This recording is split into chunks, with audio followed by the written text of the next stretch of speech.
watch his parents not appreciating my son for everything that he is. He is very different. He's very full on. He is really out there. He is very clever. He just does not goddamn stop even in his sleep like your son. And I don't know how to deal with that shit sometimes, and I just lose it. And we were talking last night about how we speak to our son. And I know I'm not a bad mum. I know that I only did what I knew then. Yeah. How old's your son? He's 8. Beautiful. Do you know the best thing about this scenario right now?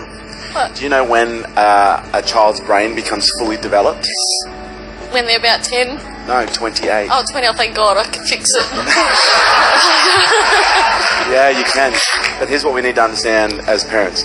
Kids are loud, they're messy, they're all over the place, they're intense, and that's how kids are supposed to be. Kids aren't supposed to be well behaved.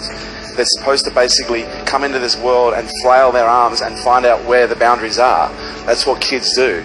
And our job as parents is to allow them to find those boundaries safely. And sometimes it's hard because what kids do is they come into this world and they behave in ways that press our buttons because we see so much of ourselves, in those children.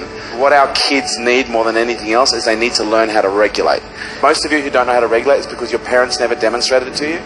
Because when a child is having a meltdown, what do most parents typically say? Stop it. Just stop it. For God's sake, stop it. Go to your room. I'm sick of hearing you carrying on. Whereas what a child needs in those moments is a nice, calm parent in the midst of a shitstorm is just to get down on one knee and grab them and bring them in and just hold them and say, it's going to be okay. Just breathe. Just breathe.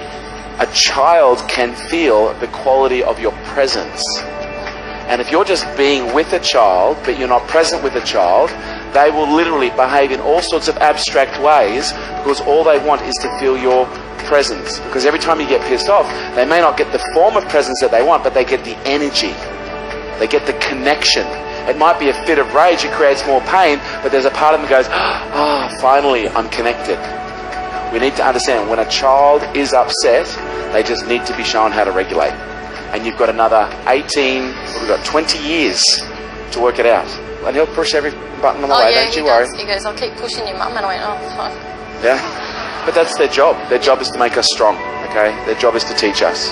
They're the greatest teachers you've ever had. Thank you. Thank you for sharing. Honestly, this is my legacy. And there would be no greater gesture that you can do than to hand this down to the next generation. Show your kids how to regulate and demonstrate to them what calm looks like in the midst of a storm. But I do think parents need to understand the responsibility that is involved with bringing up a child. You've got to ask yourself the question now, what kind of a world are we trying to create here? The more you work on your personal issues, the less chance you have of transferring it onto them, and them having to deal with it. Pass down wisdom, not wounds.